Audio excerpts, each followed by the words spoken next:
The alien girl stood at the edge of the forest, her silver skin glimmering beneath the light of the moon. Her eyes were two brilliant orbs of sapphire blue, set against the dark expanse of the sky. She wasn't from this planet, but from a distant star system, a place so far removed from Earth that her people had long forgotten how to interact with humans. Yet, here she was, standing on the Earth's soil, drawn inexplicably to a single human, me. Her name was Selara, and she was unlike anyone I had ever met. Her race, the Althrians, were known for their beauty and intelligence, their almost angelic presence, and their power to charm any creature they encountered. They were perfect in every way, a race born with advanced technology, extraordinary grace, and an innate understanding of the cosmos. But despite all of this, Selara didn't fit the mold of the Althrian perfection. She was different. She was human. I had met her one summer evening on the outskirts of my town. I was walking along the forest path, as I often did to clear my mind. That's when I saw her, standing alone in a small clearing, looking lost in the soft glow of the evening light. I had never seen anyone like her. She wasn't dressed in any clothes I recognized, her figure shimmering, almost ethereal, as if she belonged to the stars themselves. At first I thought I had imagined her. After all, how could someone like her exist? But when she looked at me, her eyes filled with a kind of sadness and longing, I knew she was real. And I knew something inside of me had changed forever. Who are you? I asked, my voice shaky from a mix of fear and awe. She smiled gently, her lips curving into a soft but knowing expression. I am Selara, she said, her voice melodic, yet filled with an unfamiliar depth. I am not from here.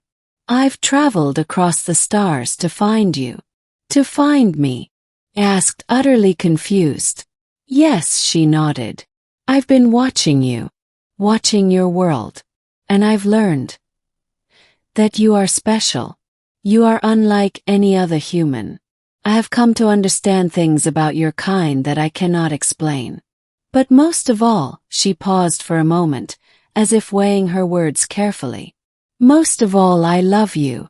The words hung in the air between us, impossible to believe yet somehow undeniable. I didn't know what to say. 1,000 questions swirled in my mind. How was this even possible? How could something like her love me? But before I could speak, she continued, her voice trembling with emotion.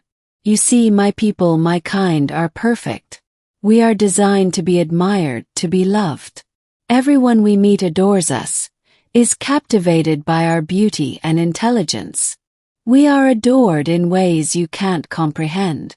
But that love, it is hollow, means nothing.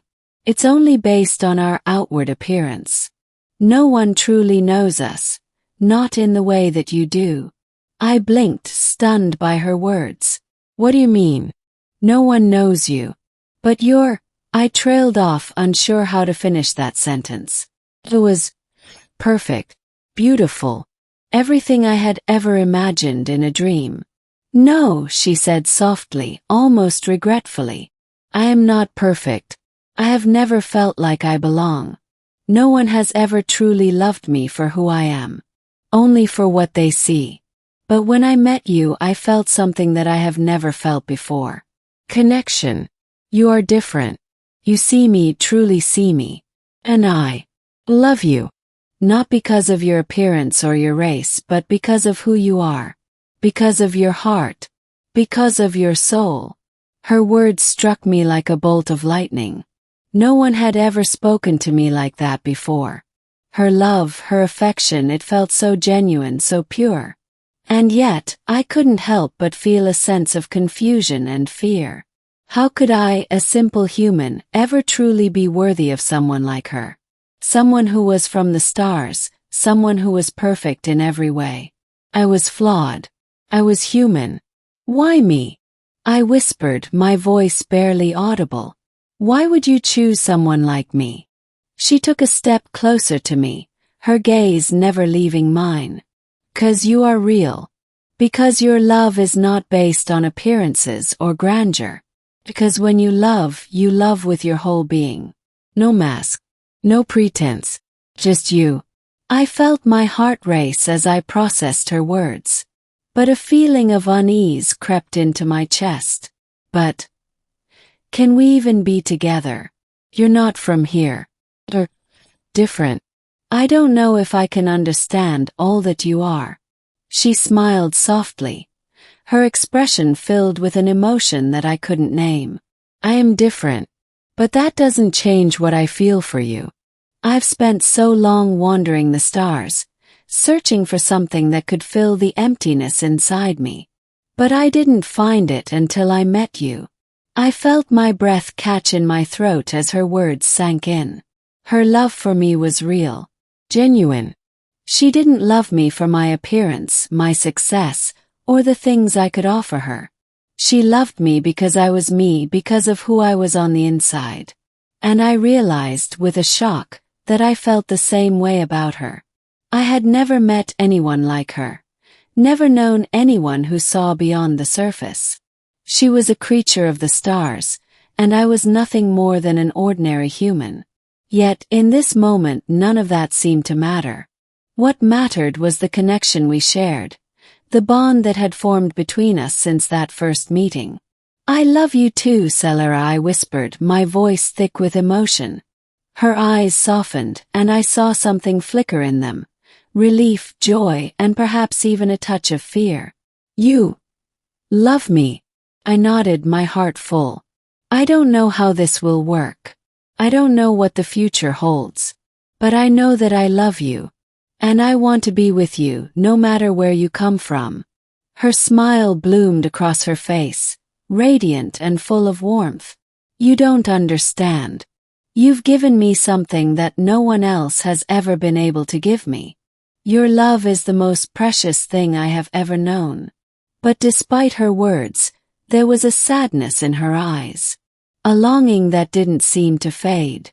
"But Selara, what does this mean? Can we be together? Can we make this work?" She looked down, as if struggling with something deep within. "I don't know," she admitted softly. "My people, my kind, do not understand love the way you do. They see it as a weakness, as something that hinders progress. I was sent here on a mission. I was not meant to fall in love with a human. I was supposed to observe, to learn, but nothing more." "But you broke the rules," I said gently. "And you love me." She nodded, her gaze unwavering.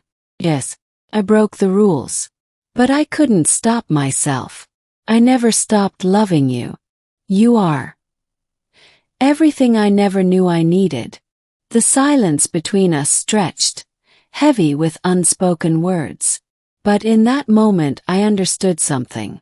We didn't need to understand everything about the universe or our differences. Love, in its purest form, didn't need to be explained, just existed. "I don't care about the rules," I said quietly. "I just want to be with you."